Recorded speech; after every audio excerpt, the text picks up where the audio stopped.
Bismillahirrahmanirrahim. Alhamdulillahirabbil alamin. Wassalatu wassalamu ala asyrafil anbiya'i wal mursalin wa ala alihi wa sahbihi wasallam wa ba'd. Alhamdulillah, kita kembali melanjutkan kajian kita pada subuh hari ini.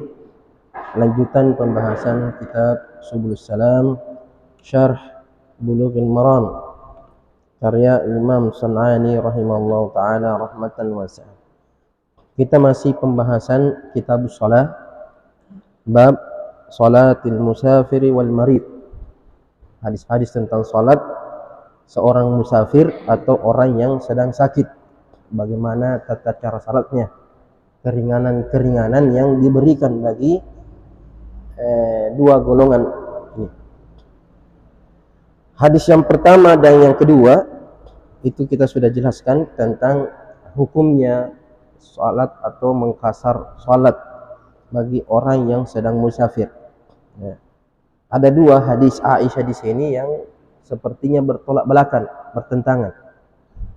Hadis pertama itu menunjukkan wajibnya mengqasar salat. Ya. Karena beliau menceritakan bahwasannya di awal Islam ketika Nabi masih di Mekah itu salat hanya 2 rakaat kecuali maghrib, memang 3.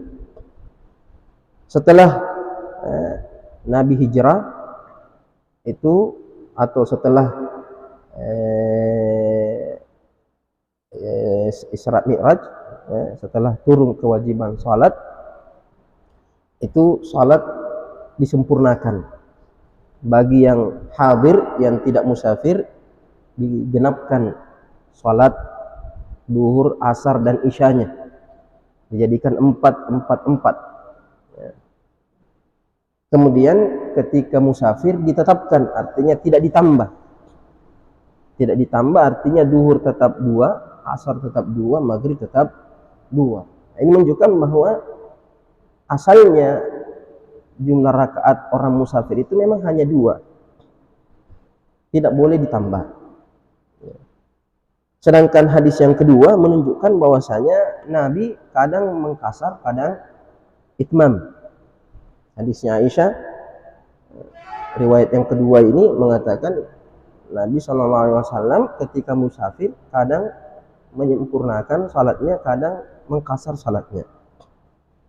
Hanya saja riwayat yang kedua ini dilemahkan oleh ulama. Bahkan Al-Hafiz Ibnu Hajar di sini mengatakan innahu ma'lulun. Ma'lul artinya ada cacatnya. Kenapa? Karena selain ada perawi di sanadnya yang derajatnya lemah, kemudian menyelisihi riwayat yang sahih. Riwayat yang sahih yang menyempurnakan dan mengqasar ketika sholat itu Aisyah, bukan perbuatan Nabi. Bukan perbuatan Nabi, tapi dia sendiri, Aisyah sendiri, yang ketika musafir kadang dia menyempurnakan, kadang dia mengqasar. Dan ketika ditanya kenapa mengqasar kenapa menyempurnakan salatnya ketika mengqasar, Aisyah mentakwil, mengatakan innahu la yasyukku alayya. Ya, menyempurnakan salat ketika saya musafir tidak memberatkan bagi saya. Sehingga menganggap bahwa mengqasar salat ini hanya bagi orang yang kesulitan. Hanya orang yang berat kalau dia menyempurnakan salat sementara musafir.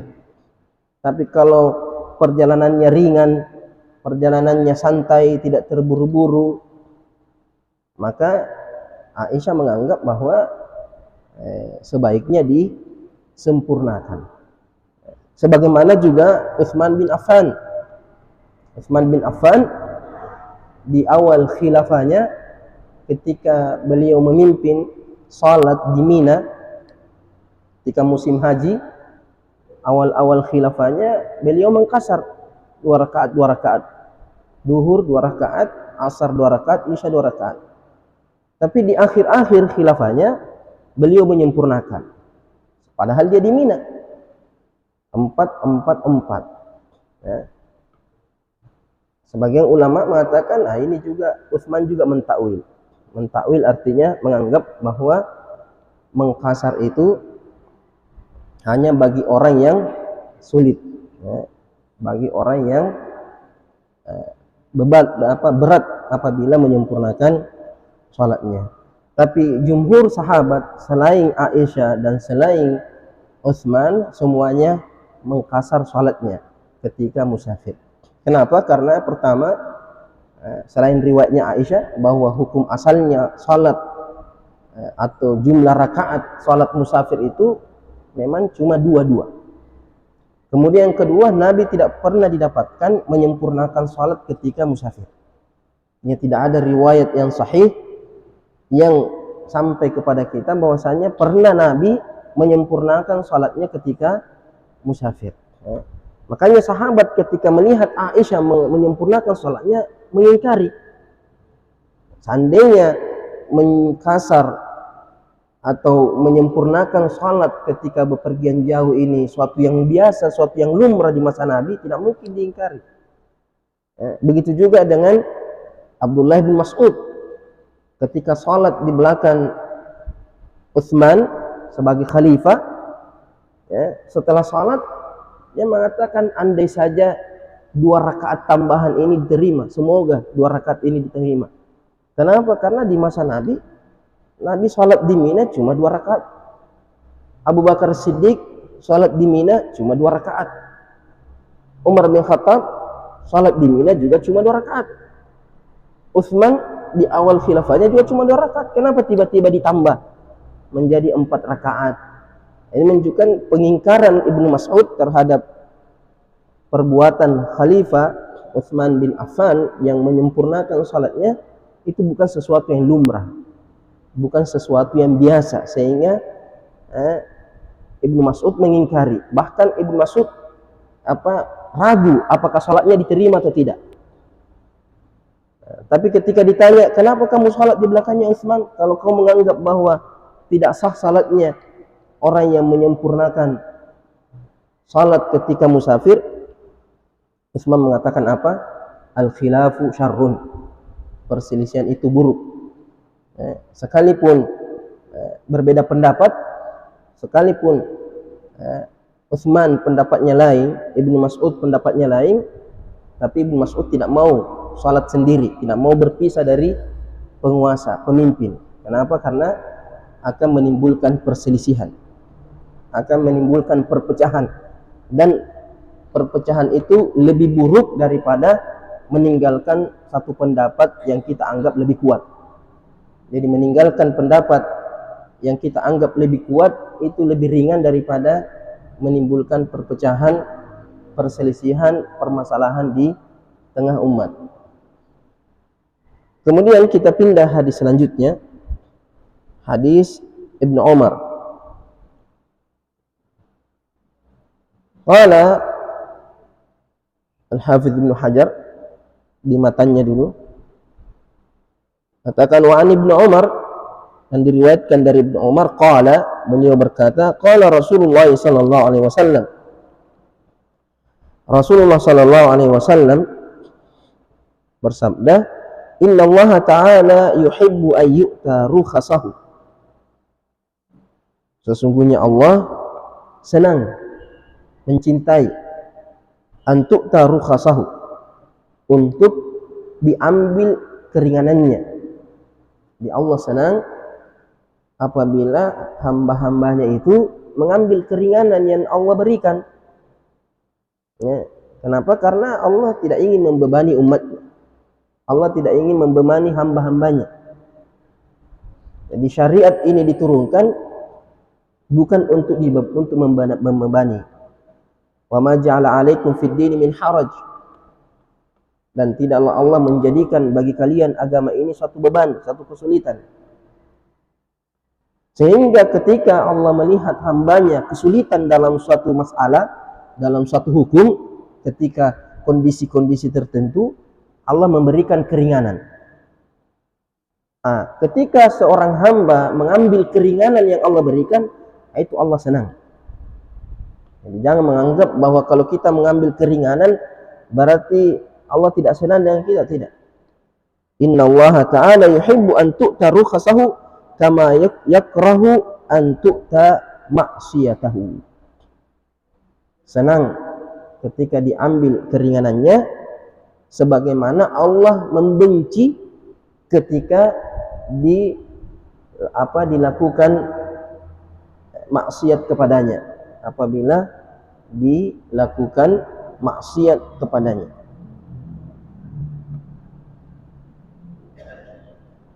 Rawahu Ahmad, hadis ini diriwayatkan oleh Imam Ahmad dalam Musnad, wa sahhahahu Ibnu Khuzaimah, dan disahihkan oleh Ibnu Khuzaimah dalam kitabnya As-Sahih, Sahih Ibnu Khuzaimah, wa Ibnu Hibban, begitu juga disahihkan oleh Ibnu Hibban dalam kitab As-Sahih.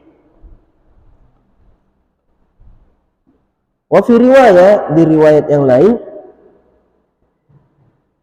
lafaznya ini muqaranatul alfaz. Makanya saya dalam ilmu takhrij itu, di antara tugas penting seorang pentakhrij itu harus bisa membandingkan antara satu lafaz dengan lafaz yang lainnya.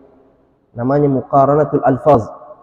Kenapa? Karena antara satu lafaz dengan lafaz yang lain, satu matan dengan matan yang lain itu saling membantu kita untuk memahaminya. Terkadang ada satu matan hadis, kurang paham kita maksudnya. Maksudnya ini hadis apa? Setelah kita takhrij, kita dapatkan matan yang lebih jelas maknanya, lebih ringan lafaznya, sehingga saling menguatkan. Makanya tidak boleh seseorang itu memahami hadis hanya dari satu teksnya saja, hanya dari satu lafaznya saja, matannya saja. Tapi harus dia kumpulkan semua matan-matan hadis. Kenapa? Karena antara satu matan dengan matan yang lainnya itu saling membantu, saling menguatkan. Makanya hampir semua buku-buku hadis ketika mensyarah satu hadis itu disebutkan semua, ada riwayat mengatakan begini, ada riwayat mengatakan begini, ada riwayat mengatakan begini, sehingga kesimpulan dari hadis itu jelas, tidak menyimpang, karena perawi itu lebih paham dengan apa yang dia riwayatkan daripada orang yang ada setelahnya. Makanya Al-Hafiz mengatakan wa fi riwayat, di riwayat yang lain, kama yuhibbu an tu'ta azaimahu. Jadi innallaha yuhibbu ayyu'ta rukhasahu kama yuhibbu an tu'ta azaimahu. Allah senang diambil keringanannya sebagaimana Allah senang kalau kita melakukan azimah, hukum aslinya. Jadi sebagaimana Allah senang kalau kita sholat 4 rakaat ketika mukim, begitu juga Allah senang kalau kita sholat 2 rakaat ketika musafir. Jadi tidak ada perbedaan, ya, dari satu hukum ke hukum yang lain. Kenapa? Sama-sama dari Allah Subhanahu wa Ta'ala. Yang memerintahkan kita sholat zuhur 4 rakaat ketika mukim Allah, dan yang memberikan kita keringanan ketika musafir itu juga Allah Subhanahu wa Ta'ala. Makanya hadisnya Umar ketika bertanya kepada Nabi, ya Rasulullah, mabaluna naqsiru wa qad aminna.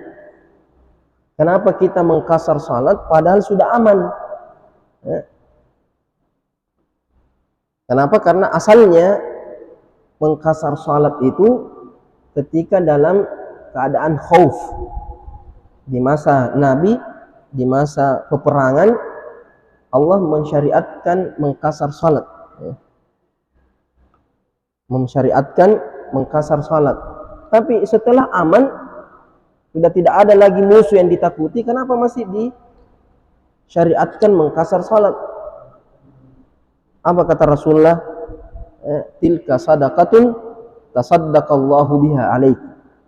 Itu adalah sedekah dari Allah yang Allah sedekahkan kepada kalian, faqbalu sadaqatahu. Maka terimalah sedekah dari Allah. Jadi memang awalnya mengkasar salat itu karena ada rasa takut terhadap musuh-musuh, terhadap orang-orang kafir. Ketika di perjalanan, kalau menyempurnakan salat bisa jadi diserang tiba-tiba. Tapi ketika sudah aman, Rasul mengatakan, itu bonus dari Allah Subhanahu wa Ta'ala, keringanan, dari Allah Subhanahu wa taala, Allah mengatakan faqbalu, terimalah sedekahnya. Pemberian dari Allah Subhanahu wa taala. Jadi Allah senang ketika kita mengambil azimah, begitu juga senang ketika kita mengambil keringanan dari Allah Subhanahu wa taala. Qala al-Imam San'ani rahimahullah taala, fussirat mahabbatullahi biridahu, ditafsirkan kecintaan Allah dengan keridhaannya.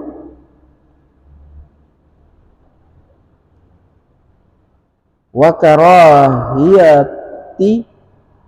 karahiyatuhu, fussirat mahabbatullahi biridahu wa karahiyatuhu bi khilafiha.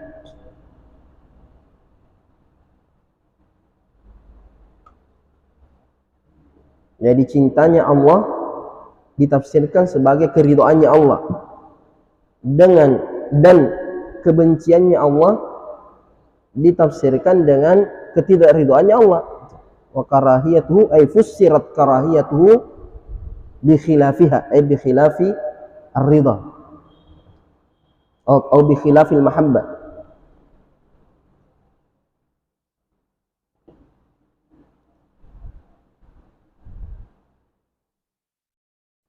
Dan tetapi sebagian ulama mengatakan cintanya Allah, Allah mencintai hamba-hambanya. Allah membenci juga, terkadang Allah membenci. Innallaha kariha lakum thalatha. Innallaha kariha lakum thalatha. Allah membenci pada kalian tiga. Qila wa qal wa kasratus su'al wa idha'atul mal. Qila wa qal, terlalu banyak bicara, wa kasratus su'al, terlalu banyak bertanya, wa idha'atul mal, dan menyia-nyiakan harta. Jadi Allah membenci, Allah mencintai. Ketika Allah mencintai hambanya, di antara pengaruhnya adalah Allah meridai hamba-hambanya. Cintanya Allah melazimkan keridhaan Allah Subhanahu wa ta'ala, dan bencinya Allah melazimkan murkanya Allah Subhanahu wa ta'ala. Makanya tidak mungkin Allah mencintai seorang hamba kemudian diazab. Tidak mungkin. Kecuali pasti ada kebaikan di baliknya. Makanya ketika Nabi mengatakan innallaha idza ahabba qauman ibtalahu, Allah ketika mencintai suatu kaum, Allah turunkan ujian, cobaan. Jadi ketika Allah mencintai seseorang, bukan dikasih harta, bukan dikasih dunia, justru dikasih bala. Menunjukkan bahwa di balik ujian itu, di balik cobaan itu ada kebaikan di sana. Kenapa? Karena Rasulullah mengatakan itu tanda cintanya Allah kepada seorang hamba. Kenapa? Karena ujian cobaan itu memberikan kebaikan, meninggikan derajatnya seorang hamba kalau dia bersabar, menggugurkan dosa-dosanya, mendapatkan pahala, memberikan peringatan kalau dia sedang bermaksiat atau sedang melakukan pelanggaran. Jadi cintanya Allah melazimkan keridhaan, sedangkan murkanya Allah melazimkan azab dan hukuman dari Allah Subhanahu wa ta'ala. Wa inda ahli usul, menurut ahli usul fiqhi, anna rukhsata ma syuri'a minal ahkami li'udhrin. Apa itu rukhsah? Ini pembahasan dibahas di ahkam al-wada'iyah, pembahasan usul fiqhi dalam masalah ahkam al-wada'iyah. Di antara ahkam al-wada'iyah itu ar-rukhsah wal azimah, seperti as-sabab, syart, ar-rukn, al-batil, al-fasid, itu semua ahkam al-wada'iyah. Jadi apa itu rukhsah? Ma syuri'a minal ahkam, artinya hukum yang disyariatkan, li'udhrin, karena ada uzur. sesuatu yang disyariatkan dari hukum-hukum disebabkan karena adanya uzur. Seperti disyariatkan mengkasar salat karena ada uzur, yaitu musafir. Disyariatkan tayammum ketika tidak ada air, ada uzur, tidak ada air atau kesulitan memakai air, namanya rukhsah. Hukum yang ditetapkan disebabkan karena ada halangan, ada kesulitan. Wal azimatu, sedangkan azimah itu muqabiluha, lawannya, hukum yang ditetapkan karena tidak ada uzur, artinya hukum asli. Azimah itu ketetapan asal. Kemudian ketika ada halangan, ada uzur, ada beban, ada kesulitan, turunlah atau datanglah hukum namanya rukhsah. Jadi azimahnya sholat harus berdiri. Ketika tidak bisa berdiri, ada keringanan, rukhsah.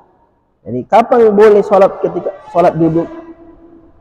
Sholat duduk ini rukhsah. Kapan boleh dilakukan? Kalau ada uzurnya. Tidak boleh dilakukan kalau tidak ada uzur. Ya.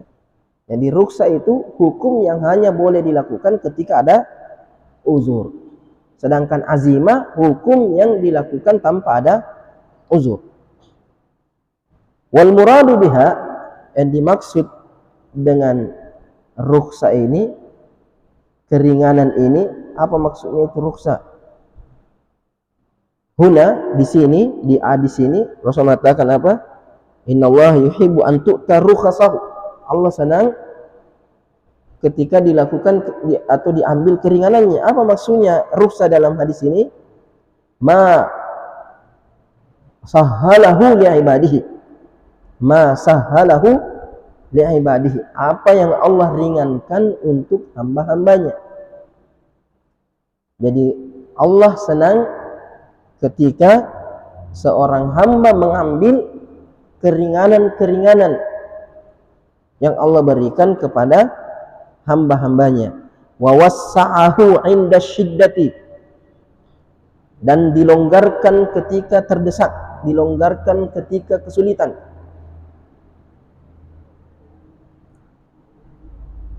Min tarki ba'dil wajibat, seperti meninggalkan sebagian kewajiban. Seperti puasa, wajib di bulan Ramadan. Tapi ketika ada kesulitan berpuasa di bulan Ramadan karena musafir atau karena sakit, maka Allah berikan keringanan. Atau diberikan kelonggaran. Seperti sholat duhur, waktunya hanya matahari tergelincir sampai bayang-bayang 2 kali lipat dari aslinya. Itu waktunya duhur. Tapi ketika musafir dilonggarkan sampai maghrib. Artinya bisa ditakhir. Ya? Jadi terkadang keringanan itu dengan meninggalkan yang wajib. Suatu yang wajib ditinggalkan. Atau yang haram dikerja. Seperti makan bangkai, minum khamar ketika kelaparan, itu dibolehkan sebagai keringanan. Atau sesuatu yang sempit, sesuatu yang sulit, diberikan kelonggaran. Wa ibahati ba'dil muharramatin, dan membolehkan sebagian yang diharamkan. Sesuatu yang haram terkadang dibolehkan karena ada masyaqqah, ada kesulitan, ada uzur. Wal haditsu dalilun ala anna fi'lar rukhsati afdal. Katakan Imam San'ani mengatakan hadis ini menjadi dalil bahwasanya melakukan atau mengambil keringanan itu lebih baik min fi'lil azim. Jadi mengambil rukhsah itu lebih baik daripada mengambil azimah ketika ada uzur. Jadi kalau kamu bepergian jauh, musafir, mengkasar lebih bagus daripada mengitmam. Menjamak lebih bagus daripada masing-masing sholat di waktunya. karena itu rukhsah secara umum. Ini menurut Syekh di sini. Hadis ini menunjukkan bahwa mengambil keringanan itu lebih baik daripada mengambil azimah. Kadza qila, seperti itu dikatakan. Nah, ini ada khilaf artinya. Bukan hukum mutlak, artinya ada yang berpendapat bahwa mengambil keringanan lebih afdal daripada mengambil azimah. Kadza qila. Seperti itu dikatakan. Walaysa fihi ala dzalika dalil. Tapi tidak ada terhadap perkataan tersebut dalam hadis ini dalil. Artinya tidak ada dalilnya dalam hadis ini.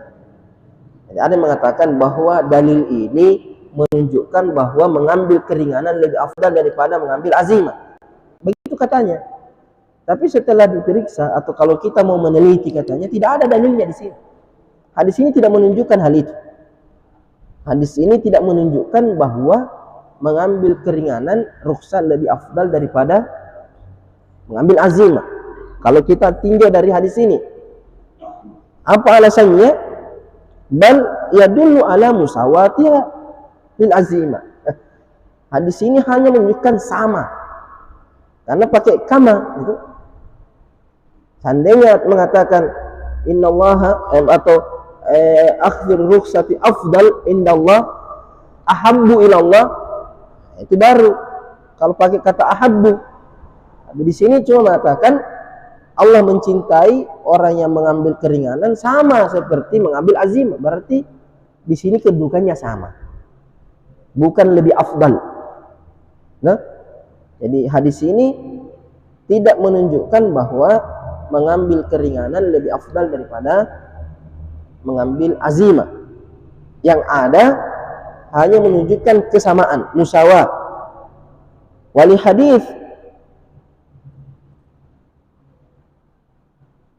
hadithin yuwafiqu qawluhu, dan hadis ini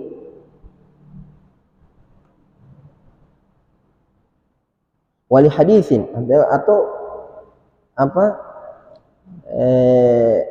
hadis ini tidak menunjukkan, hadis ini hanya menunjukkan apa, persamaan antara rukhsah dengan azimah sebagaimana hadis ini. Dan hadis ini juga sesuai dengan firman Allah Subhanahu wa taala, sejalan dengan firman Allah Subhanahu wa taala, yuridullahu bikumul yusra wala yuridu bikum al-usra. Allah menginginkan kemudahan bagi kalian dan Allah tidak menginginkan kesulitan bagi kalian. Jadi ulama berselisih tentang mengambil rukhsah ini, afdalnya atau mengambil azimah afdalnya.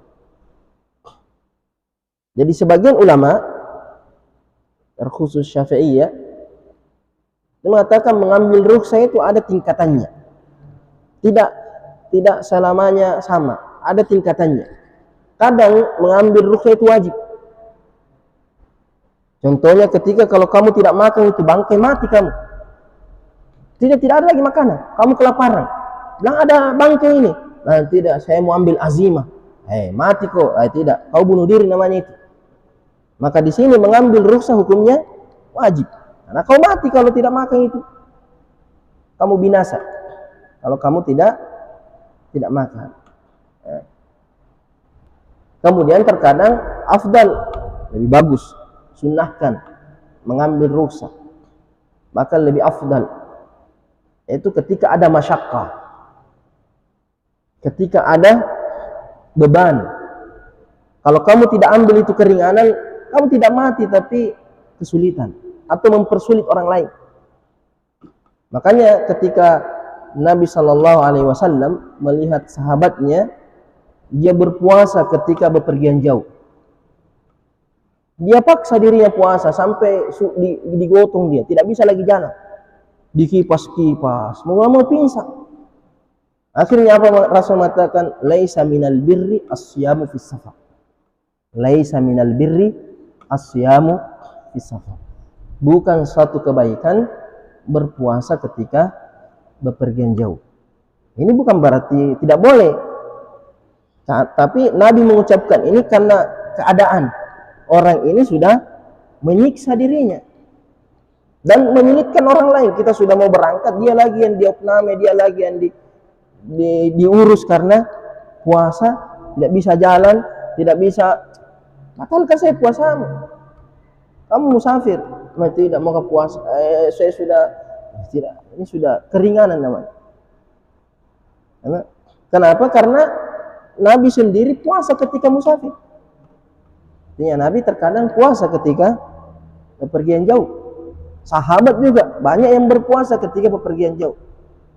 Bahkan dalam riwayat sahabat mengatakan ada di antara kami puasa, ada yang tidak puasa.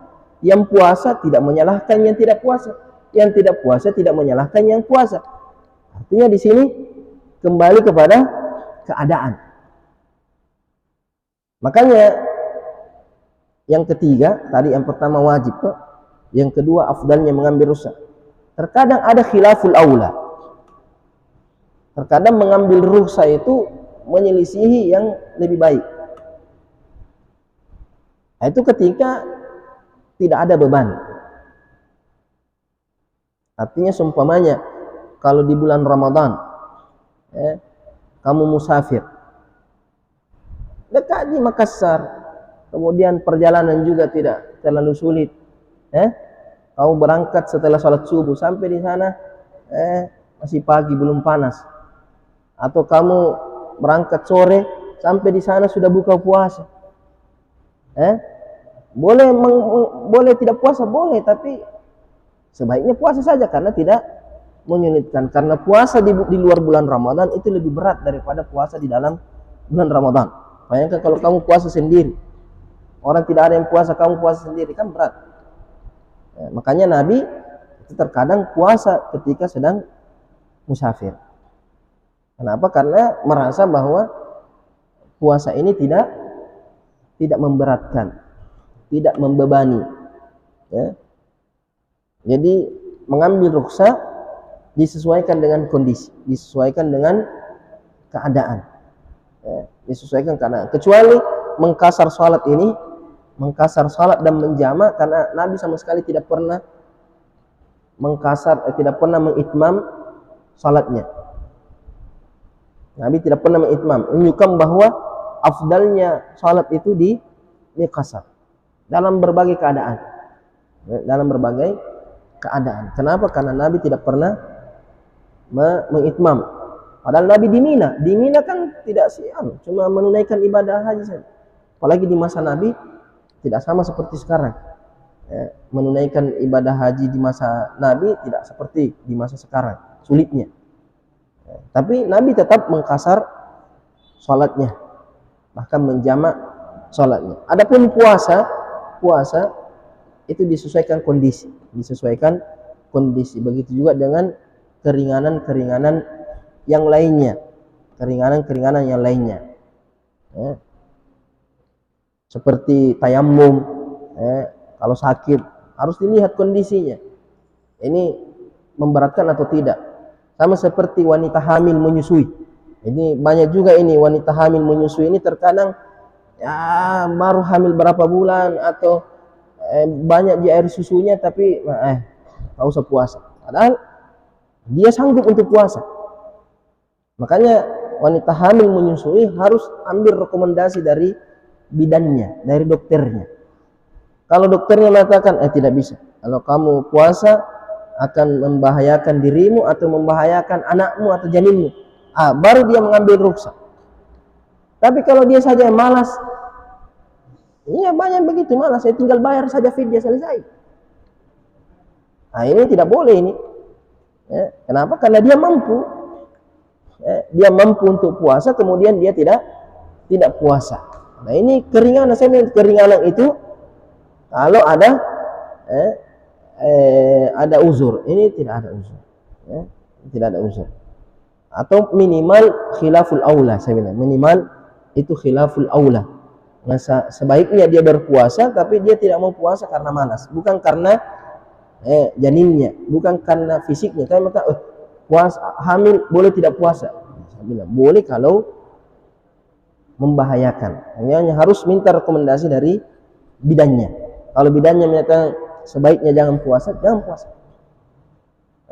Kalau mengatakan bisa ji, atau dia bilang coba-coba saja dulu, coba saya dulu.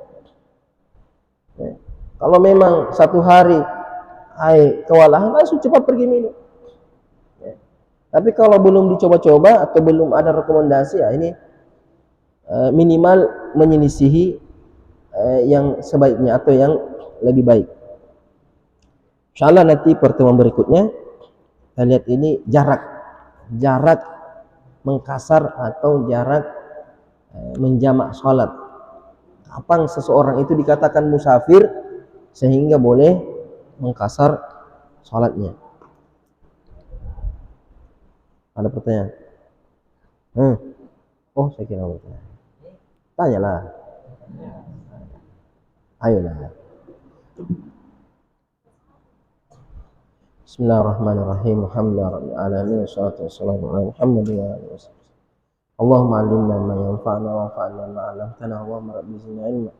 Allahumma inna na'udzubika min la yanfa'u wa min la yakhsha wa nafsin la tashba' min du'ain la yustajabu lah. Sallallahu alaihi wasallam Muhammadin wa alihi wasallam. Alhamdulillahirabbil alamin. Al-Fatihah.